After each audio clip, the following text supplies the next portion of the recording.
You know, Mildred was described as being a simple woman, very, very shy, you know, very soft-spoken, but she, in this particular situation, she knew exactly what she wanted. She was, you know, very strong and, you know, held her foot down. And Richard stood by his woman and went along for the ride.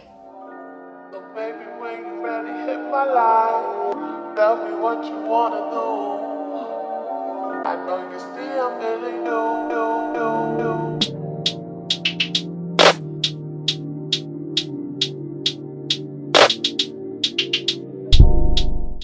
Guys, before we get into this video, I just want to take time to thank all of my subscribers. Thank you guys so much for subscribing to my channel.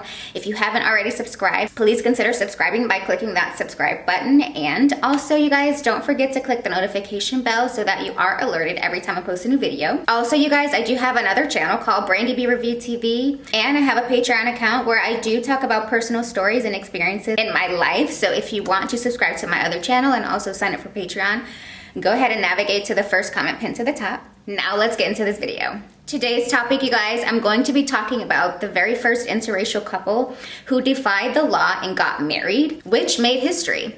Mildred and Richard Loving. Now, I wanted to talk about this because I came across this movie called Loving, which is the true story based on Richard and Mildred.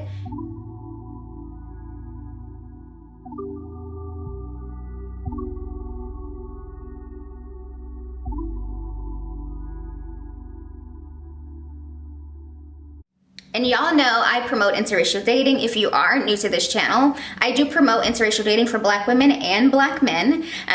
Even though, you know, Black men date non-Black women at a very, very high rate statistically, but that's for another video. But the movie Loving is about an interracial couple who just wanted to be together and wanted to love on each other. Back then, you know, it was against the law for interracial couples to get married, and they knew in their hearts that this was wrong. You know, this was a stupid law against their free will. So they fought and fought and fought for their rights, and they really, really fought hard to be together, you guys, and in the end, love won. And it's so ironic, the name Loving, that's Richard's last name. It's so ironic that that's his last name, and it makes this story just all the more heartfelt and just fuzzy. So let's start from the beginning.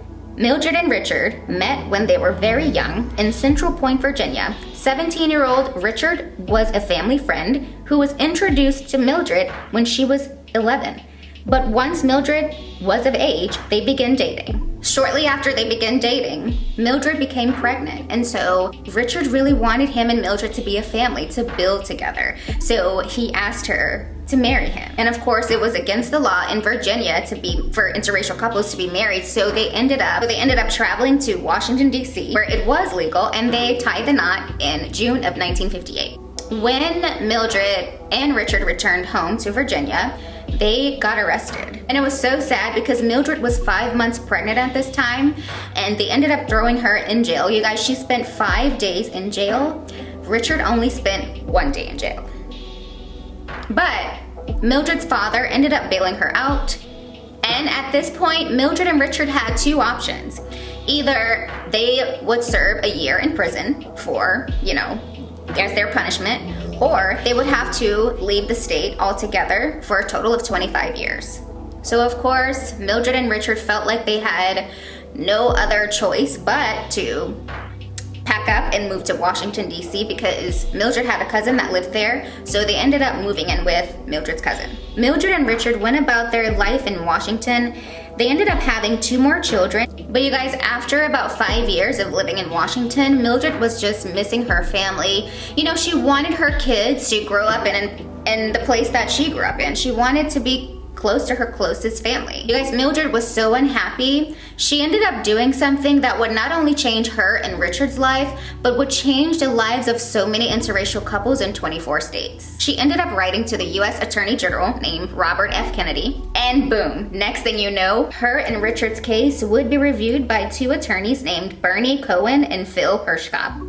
But this wouldn't be easy. It was a long battle of getting the state of Virginia to cooperate with the civil rights movement. However, eventually, the case reached the Supreme Court and the judges ruled in favor of Mildred and Richard, putting an end to segregation laws in America. You guys, I absolutely love this story. Mildred decided, you know, she did not want to back down. She fought for her and Richard's future. And honestly, we have Mildred to thank for interracial couples being able to get married today. You know, Mildred was described as being a simple woman, very, very shy, you know, very soft-spoken, but she, in this particular situation, she knew exactly what she wanted. She was, you know, very strong and, you know, held her foot down, and she fought for what she knew was right.